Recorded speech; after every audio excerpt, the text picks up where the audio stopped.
안녕하세요. 결혼한 지 2년 된 30대 중반의 여성입니다.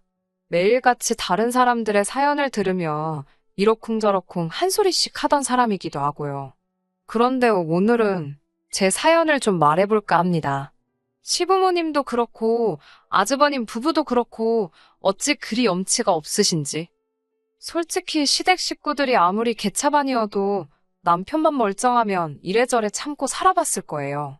시댁 식구들하고 같이 사는 것도 아닌데 제가 뭐 한다고 이혼까지 하겠어요? 하지만 팔은 안으로 굽는다잖아요. 남편은 무슨 일이건 간에 시댁 식구들과 관련이 있다 싶으면 무조건 제가 이해하고 넘어가길 바랬어요. 남편이 아니라 남의 편이라더니 정말 그 말이 딱이더라고요. 이럴 거였으면서 왜 그렇게 절 꼬시려고 안달이 나 있던 걸까요? 남편은 저희 아버지 건물 3층에서 국어교습소를 운영하고 있었습니다.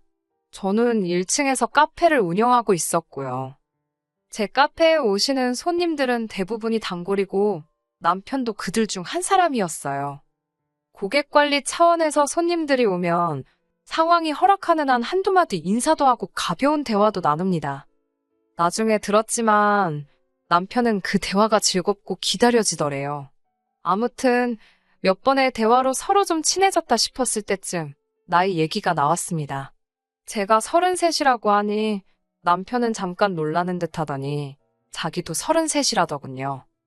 꽤나 어려 보였기에 당연히 저보다 동생일 거라 생각했는데 의외였지요. 그게 거짓말이었다는 걸 알게 된 건 남편과 연인 사이가 되고 반년쯤 되었을 무렵이에요. 여행지에서 쓸 차를 빌리려는데 남편의 운전면허증이 필요했거든요. 그때 남편이 저보다 5살이나 어린 연하라는 걸 알게 되었습니다. 처음엔 당연히 헤어지자고 했어요. 5살 연하면 제 남동생보다도 어렸으니까요. 하지만 남편은 제가 너랑 나는 안 된다고 할수록 오히려 결혼하자며 더 저돌적으로 나왔습니다. 제가 어이가 없어서 그러면 한번 지금 가진 게 얼마나 되는지 말해보라고 했어요.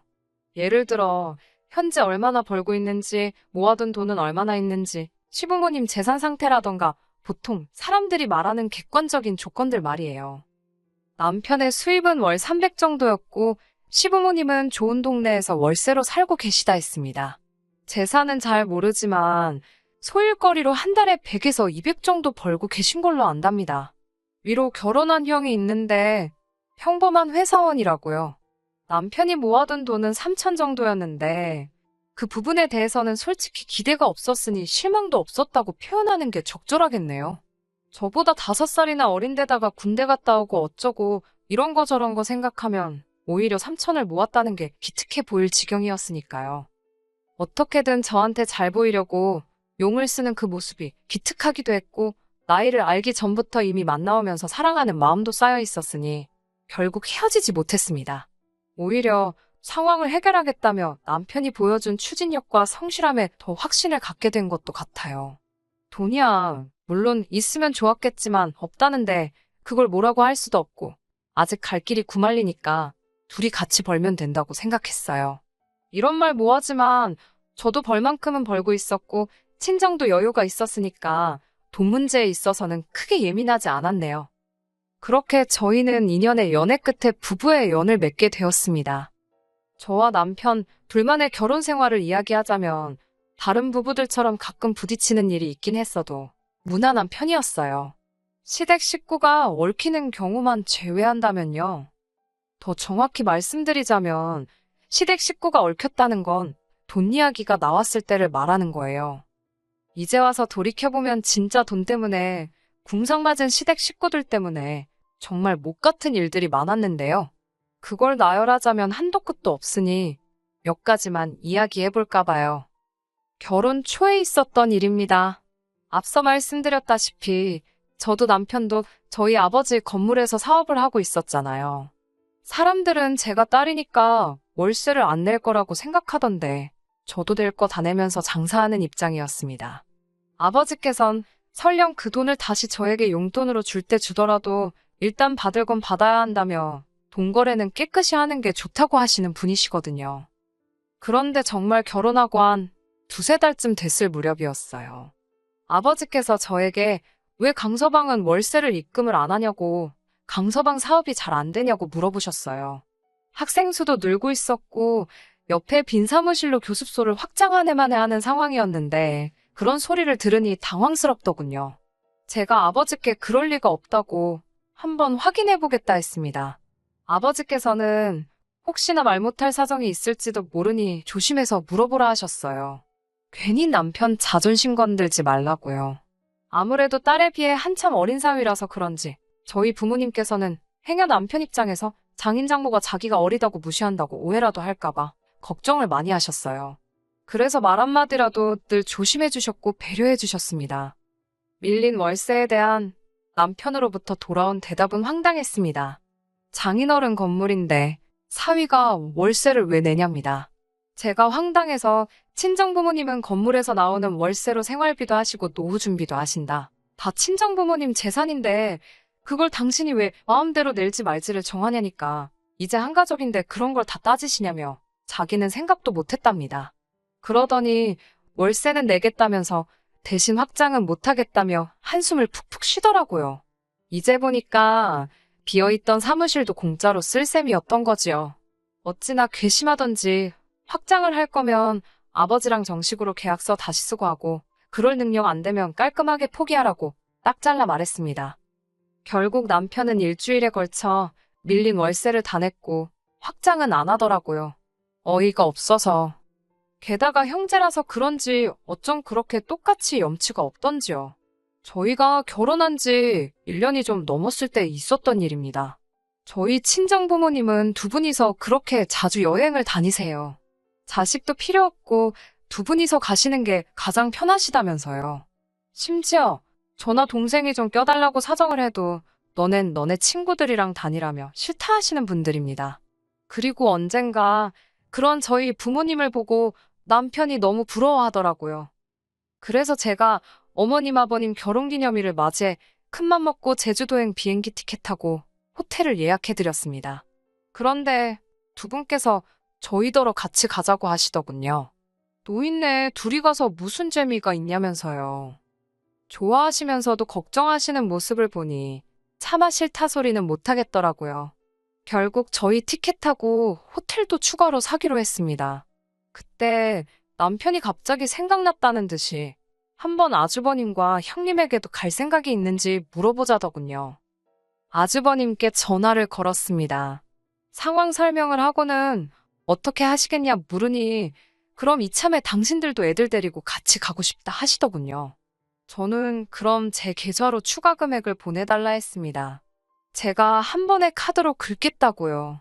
그러자 아주버님께서는 잠깐 말이 없으시더니 어머님 아버님 티켓은 누가 사냐고 물어보시더군요.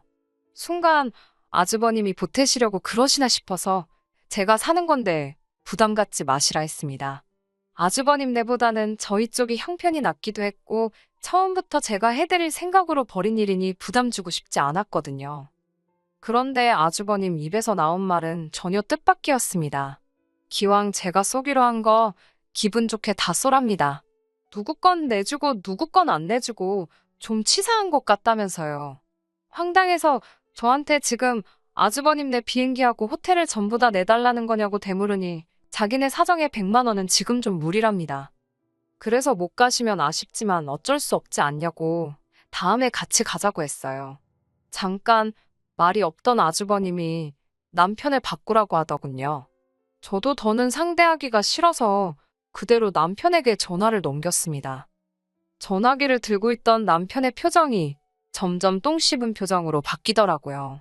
그때 전 남편도 저와 똑같은 마음일 거라고 생각했어요.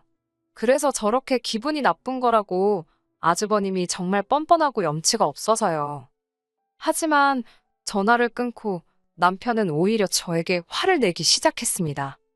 형네 사정 뻔히 알면서 돈 100만 원 가지고 왜 그렇게 치사하게 구냐고요. 우린 100만 원 없어도 안 죽지만 저쪽 집은 죽는답니다. 제가 죽긴 뭘 죽냐고. 그리고 그 정도로 없으면 안 가는 게 맞지. 내줘도 내가 내주고 싶으면 내주는 거고 안 내준다고 욕하는 거 보니까 안 내준다고 말하길 잘했다 싶다고 저도 받아쳤습니다. 그러자 남편이 한다는 소리가 아주버님 볼 면목이 없어서 자긴 제주도 안 간다더군요. 저더러 혼자 시부모님 모시고 다녀오라면서요. 그래서 제가 됐다고 그럼 어머님 아버님 두 분이서 가시게 하던가 당신이 혼자 모시고 가라고 나는 그렇게는 안 간다고 했습니다. 이건 뭐 돈은 돈대로 쓰고 욕은 욕대로 먹고 기분 더럽다고요. 그러자 남편은 끝까지 한다는 소리가 그럼 제 티켓 사려던 돈은 현찰로 달랍니다. 가서 경비로 쓴다나요. 너무 화가 나서 진짜 구질구질하다고 제가 소리를 빽 질렀어요. 그제서야 남편도 쫄았는지 정신이 들었는지 그만 떠들고 치그러지더군요. 며칠 동안 아무리 생각해봐도 이렇게 뻔뻔할 수가 있나 어이가 없더라고요. 솔직히 결혼 초부터 가족끼리 외식을 가든 나들이를 가든 조금만 돈 든다 싶으면 아주버님네가 이리 빼고 저리 빼고 그러는 게 눈에 빤히 보였어요. 그렇지만 저희와 달리 애들도 있고 아주버님도 외벌이니 오죽하겠나 싶어서 그냥 모르는 척하고 저희 부부가 대부분 부담하고 있었거든요. 저희라고 돈을 쌓아놓고 살아서 그런 게 아니라 그냥 가족이니까 배려를 하고 이해를 한 거지요. 그런데 언젠가부터 아주버님은 저희의 호의를 너무 당연하게 생각하셨나 봅니다. 정말 호의가 계속되면 호구가 된다더니 제가 딱 그 꼴나게 생겼더군요. 결국 제주도 사건 이후로 아주버님네와 정확히 반반씩 부담하기 시작했습니다. 그나마도 처음엔 제가 내고 계좌로 보내달라 하니까 몇 날 며칠 말로만 보내준다 해놓고 안 보내고 질질 끌길래 요새는 아예 카운터에서 나눠서 긁어달라고 하는 수준에 이르렀지요. 하지만 이런 이유로 이혼을 결심한 건 아닙니다. 정말 결정적인 사건은 따로 있었어요. 얼마 전에 있었던 일입니다. 평범한 주말이었는데 아버님께서 같이 삼겹살이나 구워 먹자며 저희 부부를 오라 하셨습니다. 이전에도 몇 번이고 이런 식으로 자리를 만들어 아주버님네와 화해 아닌 화해를 시키시려는 시도를 하셨기에 이번에도 그런 자리겠거니 생각했어요. 말이 좋아 화해지 저희더러 그만 뻗대고 굽히고 들어가라는 거였는데 당연히 제 입장에선 그럴 이유가 없었기에 늘 서로 감정만 더 상하는 일이 비일비재했습니다. 아버님도 참 포기를 모르신다 생각했지만 이번에도 모르는 척 알겠다고 했습니다. 하지만 이번엔 달랐습니다. 시댁에 도착했을 때 아주버님과 형님은 왔다 간 건지 아니면 안 온 건지 어쨌든 자리엔 없었고 아버님 어머님은 이미 꽤나 취해 계셨어요. 술이 약한 남편이 먼저 피곤하다며 자러 들어갔고 저도 따라 들어가려 했지만 아버님이 당신 말이 안 끝났는데 어딜 가냐며 저를 주저앉히시더라고요. 이후로 2시간 가까이 아버님의 연설을 듣고 있었는데 갑자기 이야기가 이상한 쪽으로 흘러가기 시작했어요. 뜬금없이 아버님께선 저더러 섭섭하다셨어요. 완전 비꼬시는 말투로 너는 친정도 잘 살고 너도 돈 잘 벌고 좋겠다고 그렇게 너만 잘 먹고 잘 살면 좋냐고요. 이건 뭐 쌍시옷만 없었지 거의 면전에 욕하시는 것 같더라고요. 그러더니 저더러 너네 친정부모는 집도 2개라 좋겠답니다. 당신들은 월세 내는 것도 빠듯하다면서 저희 친정부모님이 남한테 그걸 전세 줄 게 아니라 당신들 좀 살게 해주면 얼마나 좋겠냐고요. 하다못해 월세라도 아끼면 숨통 좀 트일 것 같다면서 사람이 다 같이 잘 먹고 잘 사는 게 좋지 혼자만 잘 살면 그게 무슨 소용이냐입니다. 어머님 아버님께서 전세금만 있으시다고 하면 당연히 살게 해드릴 수 있지요. 하지만 전세가 6억인가 7억인가 하는 아파트예요. 제가 알기로 어머님 아버님 6, 7억이 뭔가요? 1억도 없으신 분들입니다. 한마디로 억지를 쓰고 계셨어요. 그러더니 무슨 물꽃 터진 것 마냥 아버님의 불평불만이 끝도 없이 나오기 시작했습니다. 아버님께서는 요새 당신 나이에 차 없는 사람이 누가 있냐면서 돈이 없어서 비행기는 못 타도 차라도 있으면 어디 가서 콧바람은 좀 쐬고 다니지 않겠냐고 계속 차 타령을 하시더라고요. 아니면 택시라도 타고 다니게 돈 좀 달라셨습니다. 무릎이 아파서 지하철이고 버스고 못 타시겠다고요. 뭐 그 밖에도 한 달에 2번 정도는 당신들 체력 회복 좀 하게 소고기 좀 사달라. 돈 벌어서 월세 내고 뭐하고 나면 남는 거 없으니 생활비 좀 보태달라. 별소리를 다 하시더라고요. 솔직히 기도 안 차고 표정 관리도 안 되었어요. 술 취한 사람을 상대로 무슨 말을 하겠냐 싶어 대꾸도 좀 하다가 그냥 말았습니다. 제가 말해봤자 듣지를 않으셨으니 말이 통하지도 않았고요. 그럼에도 불구하고 취중 진담이라잖아요. 속으로 저런 욕심을 내고 계셨다니 갑갑하더라고요. 이튿날 아침 일찍 자는 남편은 내버려두고 저 혼자 집에 왔습니다. 이런 결혼을 뭐하러 했나 하는 생각에 감정이 격해져 화도 나고 속도 상하더라고요. 얼마 뒤 남편이 집에 왔습니다. 아무것도 모른다는 표정으로 왜 안 깨우고 혼자 갔냐며 툴툴거리더군요. 남편에게 간밤에 아버님이 하신 이야기를 들려주었습니다. 취하셨다고는 해도 내 마음이 많이 상했고 솔직히 너무 답답하다고요. 그러자 남편 반응이 가관이었습니다. 자기 부모님이 오죽하시면 그런 말씀을 하셨겠냐며 꾹꾹 눌러놓으셨던 저에 대한 실망과 화가 터져나온 거랍니다. 자기가 보기에도 제가 돈 좀 있다고 어머님 아버님한테도 그렇고 아주버님한테도 너무 예의가 없었다는 거예요. 솔직히 이번에 차 바꾼 것도 그렇답니다. 그럴 돈이 있으면 제 차를 업그레이드 할 게 아니라 이참에 아버님도 한 대 딱 사드렸어야 한답니다.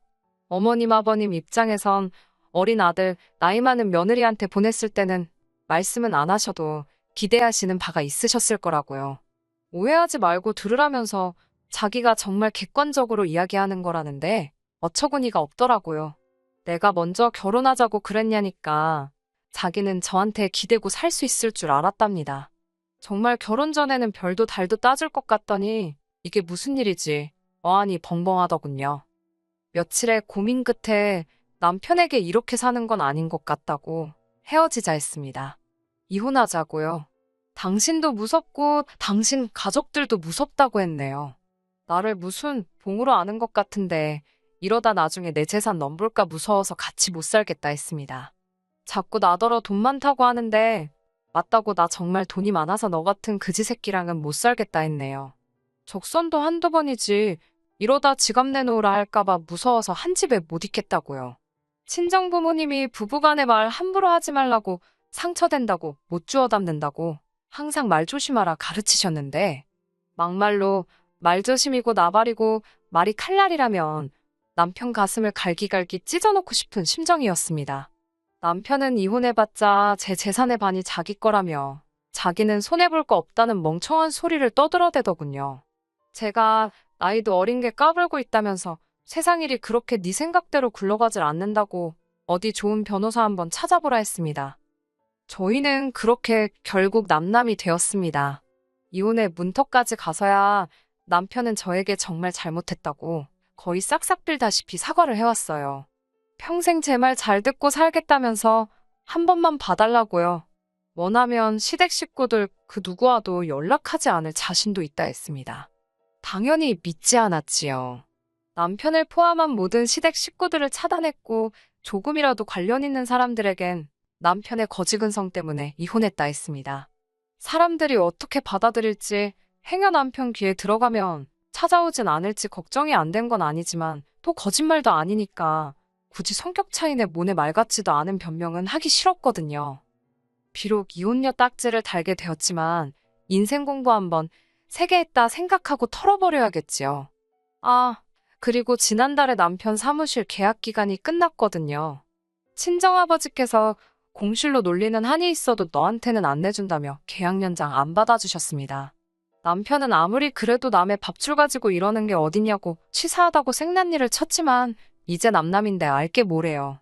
밥줄이 이어지든 끊어지든 걔가 물어가든 제 할 바는 아니잖아요. 이참에 남편이 정신 차리고 철 좀 들면 좋겠네요. 인생은 실전이라는 것도 좀 배우고요. 끝까지 들어주셔서 감사합니다. 오늘의 사연은 여기까지입니다. 구독과 좋아요, 알람 설정 부탁드리고 더 좋은 사연으로 다시 찾아뵙겠습니다. 감사합니다.